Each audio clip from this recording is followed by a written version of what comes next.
अस्सलामुअलैकुम स्टूडेंट्स। जैसे कि आप सब जानते हैं कोविड की थर्ड वेव है और इस सिलसिले में जो है गवर्नमेंट ने अनाउंस किया है कि ऑनलाइन क्लासेस का सिलसिला दोबारा से स्टार्ट किया जाए और इसीलिए किंग स्कूल ने भी ये ऑनलाइन क्लासेस का जो सिलसिला है वो दोबारा से स्टार्ट किया है।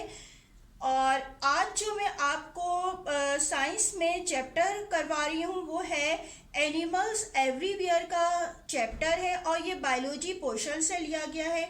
आप लोग जब स्कूल आ रहे थे और फिजिकल क्लासेस हो रही थी तो यही वाला चैप्टर एक्सप्लेन किया गया था। ये अभी जैसा आपको मालूम है कि ये अभी कंप्लीट नहीं हुआ है, इसमें कुछ टॉपिक जो हैं अभी रह गए हैं, तो यही वाला चैप्टर आपका जो रिमेनिंग पोर्शन है वो आपको ये कवर करवाया जाएगा ऑनलाइन में। तो आज जो है हम ये टॉपिक जो आपको करवाने जा रहे हैं वो उस टॉपिक का नेम है आपके मूवमेंट इन एनिमल्स। ठीक है, मूवमेंट इन एनिमल जो आपके बुक पेज नंबर 36 पे है और ये मैंने आपको स्टार्ट करवा भी दिया था, इसको एक्सप्लेन भी हो गया था स्कूल में। और इससे रिलेटेड मैंने आपको जो है वो एक क्वेश्चन भी करवाया था जिसमें मुख्तलिफ किस्म के लोकोमोटरी ऑर्गन्स एनिमल के लिखवाए गए थे। फॉर एग्जाम्पल जैसे कि आपको बताया गया था कि कुछ एनिमल्स जो हैं लिम्स की मदद से मूव करते हैं। लिम्स के बारे में आपको बताया था कि लिम्स क्या होते हैं, जैसे लेग को या आर्म्स को कहा जाता है जिसकी मदद से एनिमल्स मूव करते हैं। इसी तरह फिश का बताया था कि उसमें टेल होती है और फिन्स होते हैं जिसकी मदद से जो मूव करते हैं। इसी तरह जो रेप्टाइल्स हैं वो लिजर्ड हैं, तो वो क्या कर रही होती है, वो अपने जो इसके लिम्स होते हैं उसकी मदद से ही वो मूव कर रही होती है।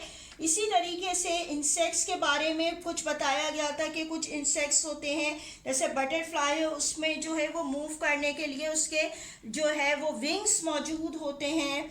ठीक है, ये कुछ लोकोमोटरी ऑर्गन आपको जो आपकी बुक्स में थे, मुख्तलिफ टॉपिक थे इसके, वो आपको समझा दिया गया था। आज जो मैं करवाने जा रही हूँ वो इसी से रिलेटेड ही टॉपिक है, मूवमेंट इन एनिमल्स का टॉपिक।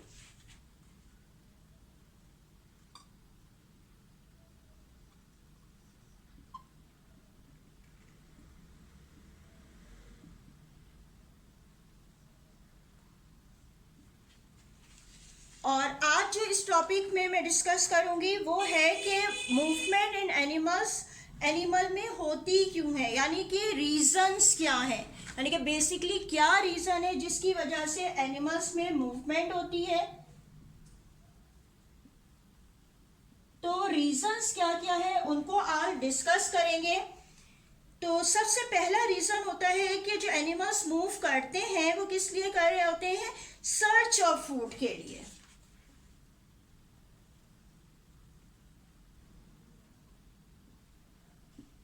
यानी कि उनको जो फूड चाहिए होती है वो जिस जगह पे मौजूद होती है वो अगर वहां पे अवेलेबल ना हो तो वो क्या करते हैं, एक जगह से दूसरी जगह मूव करते हैं अपने फूड को हासिल करने के लिए। तो सबसे जो मेन रीजन है जो मूवमेंट का हो रहा होता है वो क्या है, सर्च ऑफ फूड। इसी तरीके से अगर दूसरा जो है इसका रीजन देखा जाए कि क्या होता है, तो ये किस लिए मूव कर रहे होते हैं, ये करते हैं बिल्ड और फाइंड शेल्टर।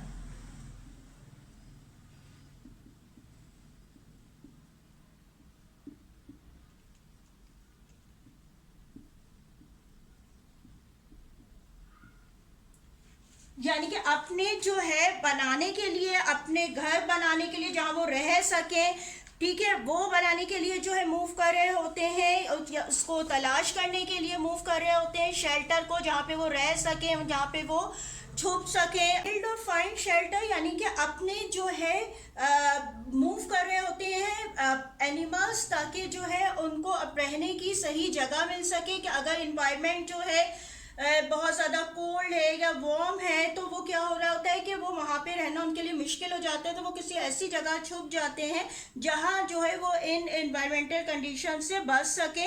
तो वो अपने जो है शेल्टर के लिए, अपने होम ग्राउंड के लिए जो है वो मूव कर रहे होते हैं। जिस तरह से बर्ड्स वगैरह होती है नेस्ट बना रही होती है, तो ये मूवमेंट जो हो रही होती है इनकी अपनी शेल्टर के लिए होती है, अपनी शेल्टर को मालूम करने के लिए। इसी तरीके से जो है इनकी एक और रीजन भी होता है जिसकी वजह से जो एनिमल मूव करते हैं कि अपने आप को एनिमी से, दुश्मनों से बचाने के लिए, यानी कि प्रोटेक्ट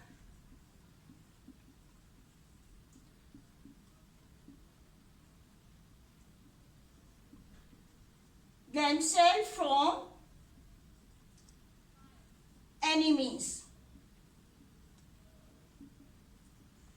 यानी कि दुश्मनों से बचने के लिए, अपने आप को दुश्मनों से बचने के लिए कोई एनिमल्स आ गया है जो उसको जो भी खा लेगा उसको, तो वो क्या होते हैं, उनसे दुश्मनों से बचने के लिए उस जगह से भाग जाते हैं, वो वहाँ से हट जाते हैं, और इसके लिए भी जो है इनकी मूवमेंट होती है।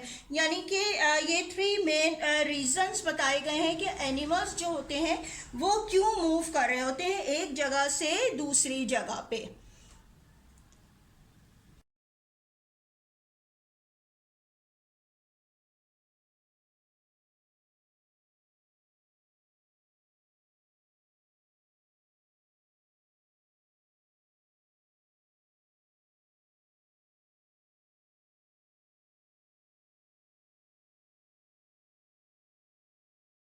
क्लास अब होमवर्क देख लीजिएगा। क्वेश्चन नंबर 6 तक मैं करवा चुकी हूँ। क्वेश्चन नंबर 6 जो था वो डायग्राम्स का क्वेश्चन था, ठीक है, वो मैं करवा चुकी हूँ।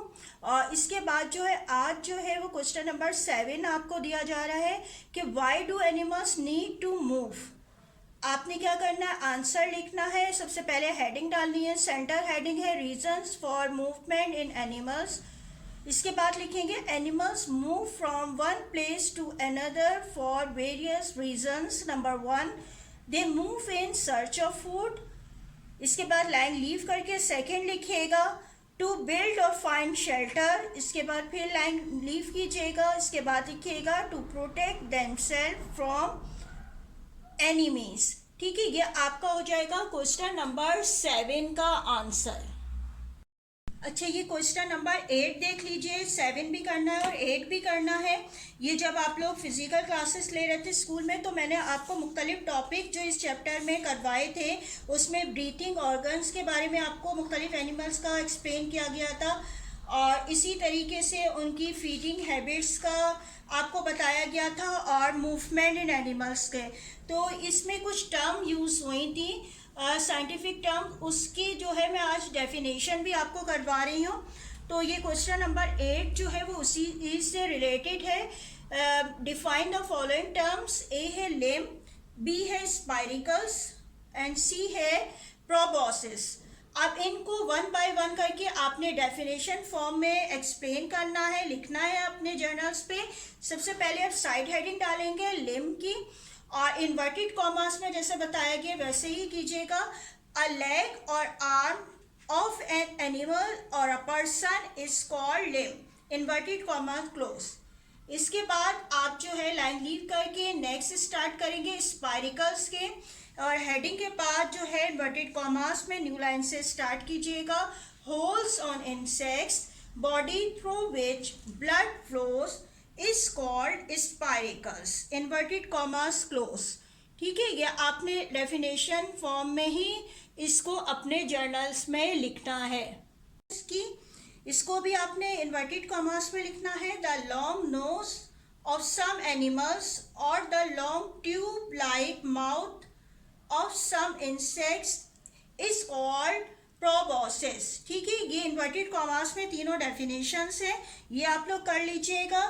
यानी कि 7 और 8 जो क्वेश्चन का आंसर है अपने जर्नल्स में करना है, और साथ साथ ही होमवर्क करते रहिएगा, क्योंकि किसी भी टाइम जो है कॉपीज़ जो है वो आपके जर्नल्स वगैरह स्कूल में चेकिंग के लिए मंगवाए जा सकते हैं। ठीक है, आज तक के लिए आपका इतना ही ये लेक्चर था, और इसके जो होमवर्क दिया गया है वो ये है। रिमेनिंग जो चैप्टर है will be explain in next lecture. Thank you, अल्लाह हाफिज़।